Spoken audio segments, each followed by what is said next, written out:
Welcome to the Week in Italian Startup, where we discuss the latest highlights happening in the Italian tech and investment ecosystem. Let's talk about Treedom, which seems to be the big one of the big deal from last week. A lot of celebrities, a good raise, so 10 million raised, let's talk about that. Yep. Ciao, Jack. Hope you're well. Thank you for hosting this conversation as usual. So as you said,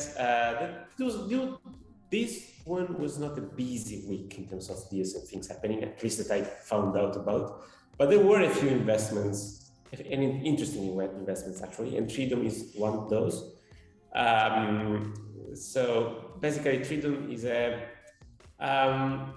let's say a green tech startup. How do we call it? So I would say it's a cross between a green tech startup, an impact project, and a marketing play. I would say, to be a little mean. Oh, sure. But yeah, go ahead. I would have listed the things in the reverse order. So a marketing play, then an impact startup, and a green tech project. So basically, but it is working. That's for sure. Because they've been around for quite some time. Before planting trees and thinking about CO2 emissions was cool, actually, I would say.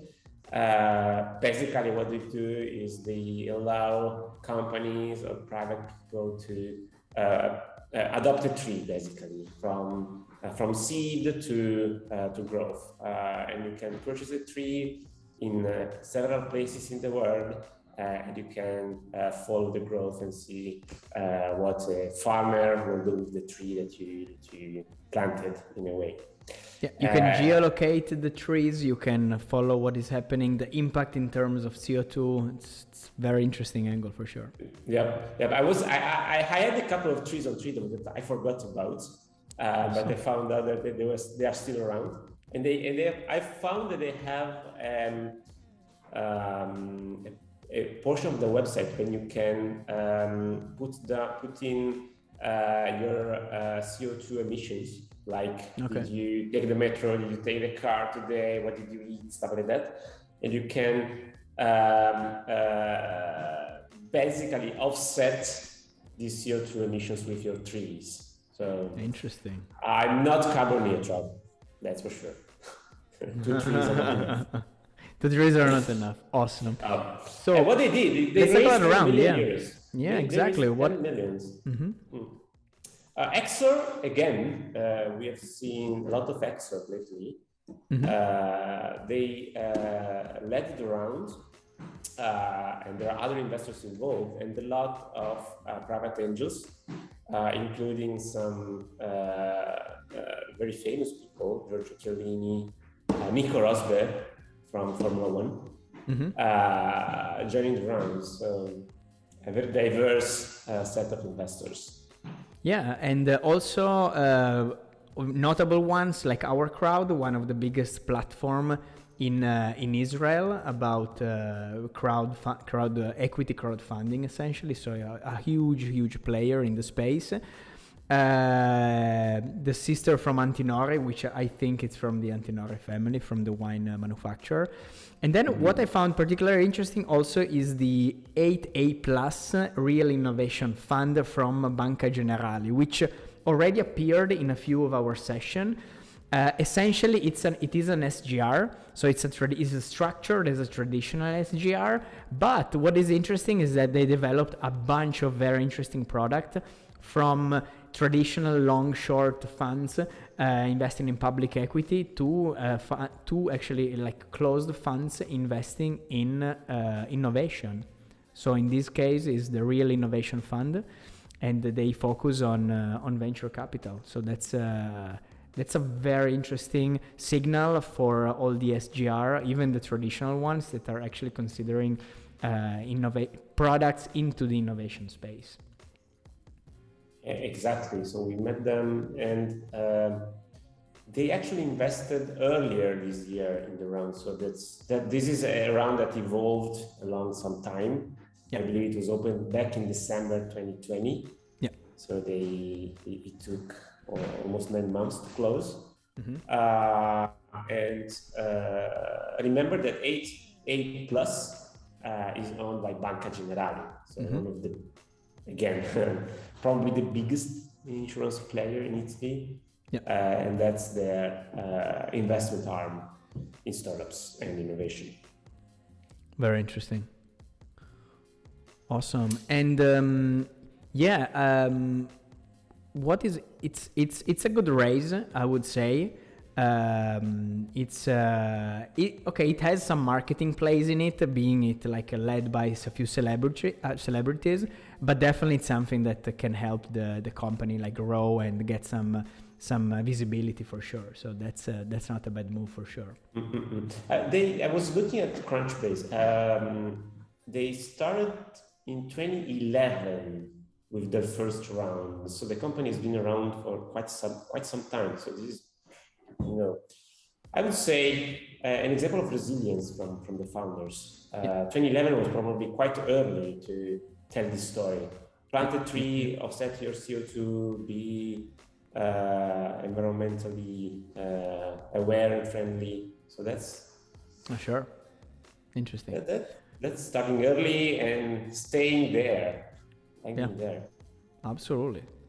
All right, let's shift to Exein. Exein is a cybersecurity startup, and since Nicola, you're an expert, please tell us something more about the IoT security frameworks and how exactly Exein is playing in the field. I thought it was very interesting because IoT is definitely a new vertical that has been developing in the past 5 years, more or less, and with the vertical come also like a I would say crossing of industries. So this is the space between cybersecurity and Internet of Things. I'm not that expert, but still I can tell you what you can read from the website. But I totally understand the point you're making. So if you think about it, you've got one laptop, maybe two if you're really a nerd, but you probably have several devices in your home. You might have a smart thermostat, you might have a smart dishwasher, I don't know, you might have a couple of tablets, a couple of smartphones, so several devices. And if you multiply this amount of devices per person in the world, you get billions of devices. All of them, they are security threats. And since you're not using them day in and day out, such as your laptop, you're not aware of the insecurity of the device. The life cycle is faster, there's a lot of obsolescence and things lay around that are not updated anymore, blah, blah, blah, blah, blah. So basically the idea here is to develop a framework that puts security at the core of developing IoT firmware.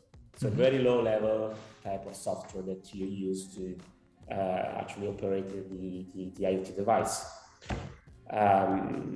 So I totally see the value proposition here. That's very interesting. Yeah, what I was curious about is that the way they're doing it. So I was reading a few technical description of what exactly they're doing. So it has a lot to do with pattern recognition. So once the AI basically registers your devices, they extract data to see exactly how the pattern works, and then whatever deviates from those patterns, then it's recognized as a potential attack, and then therefore it intervenes and sort of like blocks the attack in a certain way. So that was particularly interesting. They're using machine learning, they're using AI for sure. So that's definitely something worth keeping an eye on. And another interesting part, which I found particularly noteworthy, is the Future Industry Ventures Fund, which essentially is a fund from the family of Redstone. So doing a little bit of research, Redstone in general is a company that has a bunch of sector funds. So they basically, it's a company that creates funds and also work with companies. So it's a very articulated company.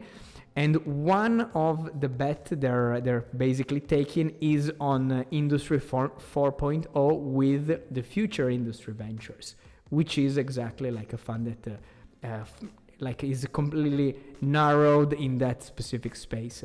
So that's I thought that was particularly noteworthy for a firm with so many different ways to approach innovation.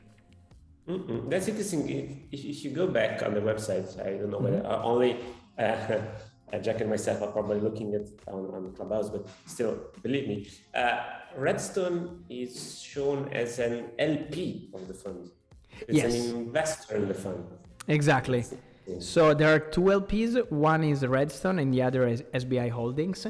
So essentially the strategy looks like Redstone is kind of the mother fund, and then they kind of proliferate funds which are vertically oriented. So if we go back to the Redstone website, which I already have open here, is we have there are a lot of sector funds. So Future of Industry is one. They also work with basically other angles, exactly like VR. One is like more geographic oriented, so Germany. And it's a debt fund. And exactly. What is interesting is not just a venture fund; it's actually a debt fund. So they're playing different angles, even in terms of strategy.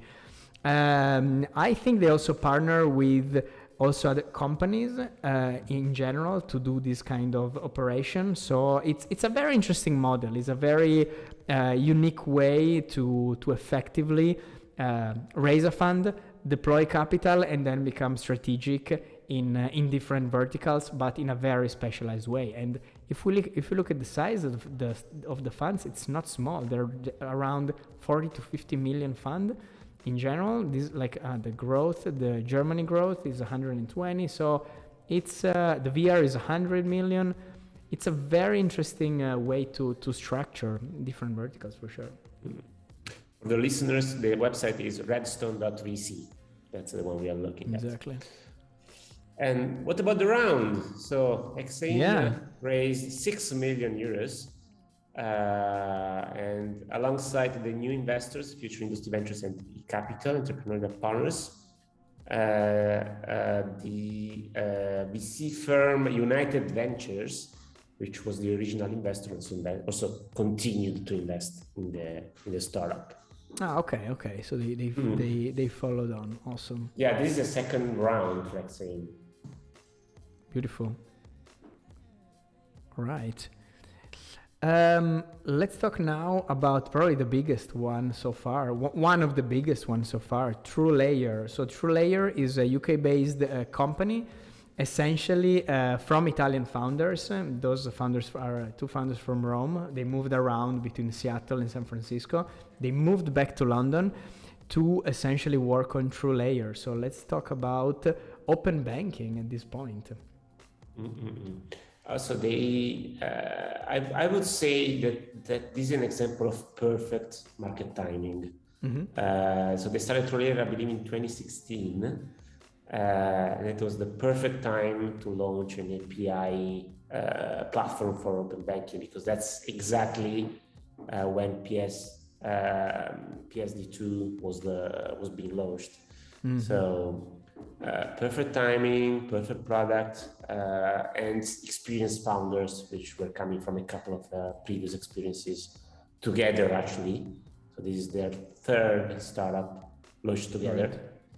And it shows because the round was $130 million at more than a $1 billion valuation.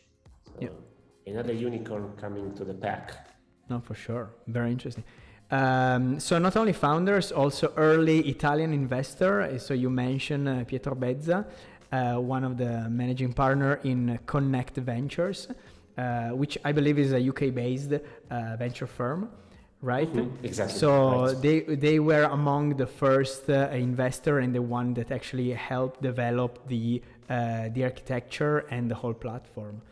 So what you also point out is interesting. There is a Medium article from Pietro, which actually describes the different lessons learned. So yeah, thank you, Nicola, for this pointer. It was definitely awesome to read. So that's an interesting article. You can find it from the newsletter.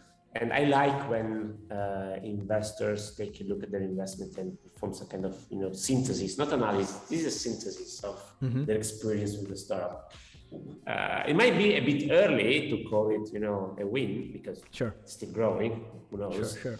But still, it's nice to read about these takeaways.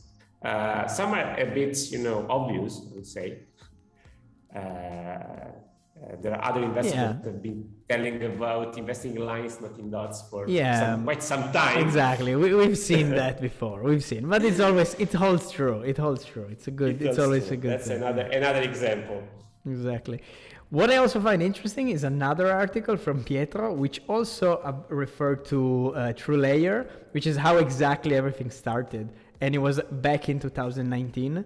So how exactly they started the operation, how they met, and they also include the original deck, which sometimes is cool to see. When, for example, you check out like Uber first deck or some other company first deck. Airbnb first deck. So yeah, it was very interesting to read that. So very, very highly recommended. I haven't taken a look at it.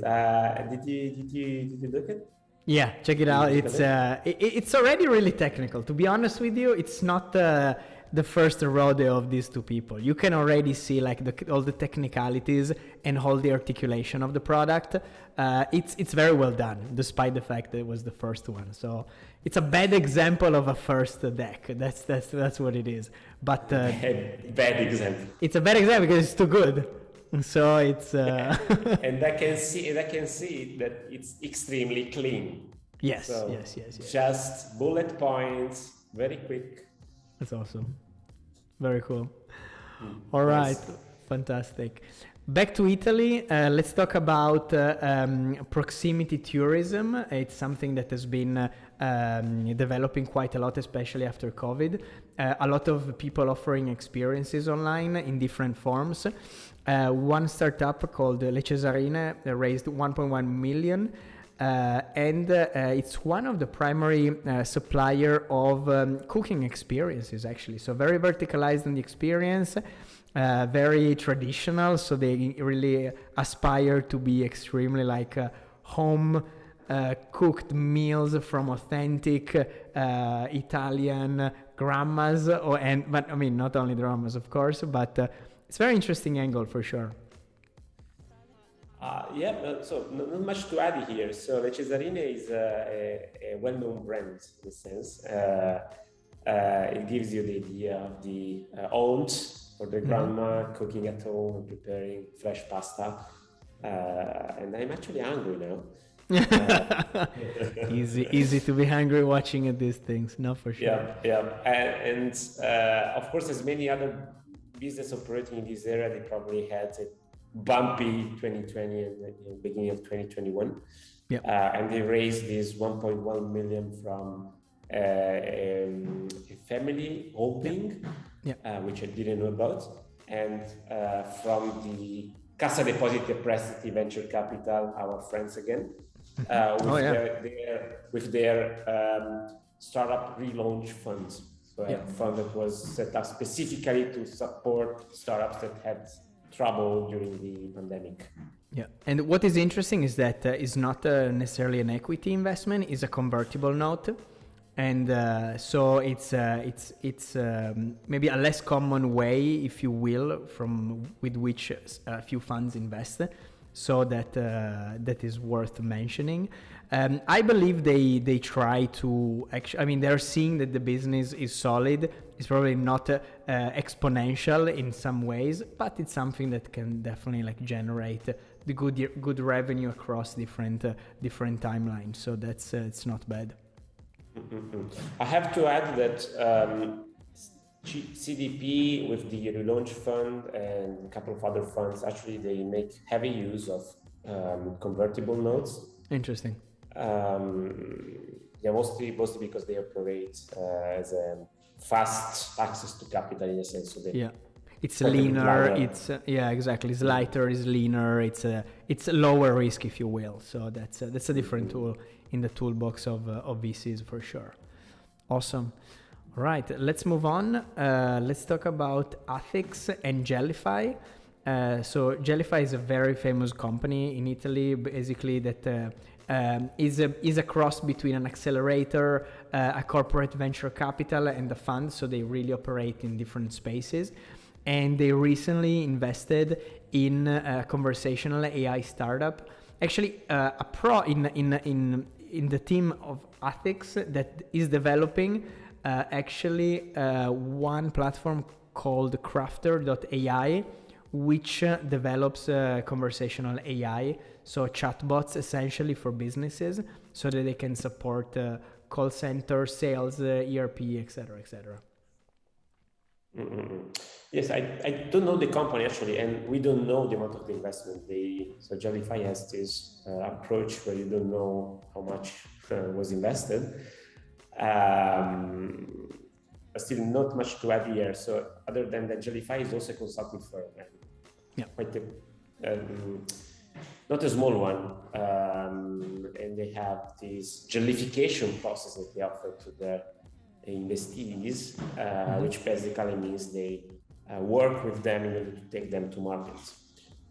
So there is a market acceleration also type of support. It works quite well with startups that have a product and can deliver it to customers quite quickly. And I can see where this investment in Crafter comes from. Awesome. And they also have the support of Azimut Digitech Fund. So Azimut, one of the biggest wealth manager in Italy. They've been also a big player in the tech ecosystem for quite some time. And they essentially work together in developing this kind of project. So that's definitely something also worth mentioning. Mm-hmm. Yes, we met Azimut quite a few times in the last few weeks. So it's one of our common themes in this newsletter. Totally. All right. So last news is the Italian Tech Week. Of course, Elon Musk was supposed to go to Turin. Unfortunately, couldn't physically, but spiritually and virtually he was there from Texas, which is always good. And a lot of, some of the most influential personalities of the tech ecosystem in Italy met there. Great session in general. So check out definitely the website for some replays. I still need to check the Elon Musk conversation with John Elkann, to be honest with you. So I'm curious about it. Did you check it? Yes, yesterday evening, actually, I took the time to listen to the conversation. I'm not going to spoil you anything. Other than I read about him because it's become famous in the meantime. But at a certain point, they interview an Italian engineer working in SpaceX with Musk. And I knew him because he was interviewed on a news program on the television after the event. So it was this guy comes from. And now, yesterday I found out because he appeared in the interview. All right, fantastic. I think time's up. Luigi, if you have a question, I think you can raise your hand and then we can have a brief chat. Otherwise, we are gonna be close the session now. So thank you, Nicolò, again, and I'll see you next week for the next session of the Week in Italian Startup, available on YouTube, Spotify, Apple Podcast, and of course subscribe to Nicolò's newsletter and follow us for sure. Thank you, Jack. It was a pleasure. Great conversation as usual. Take care. Thank you, Nico. Thank you. Bye-bye.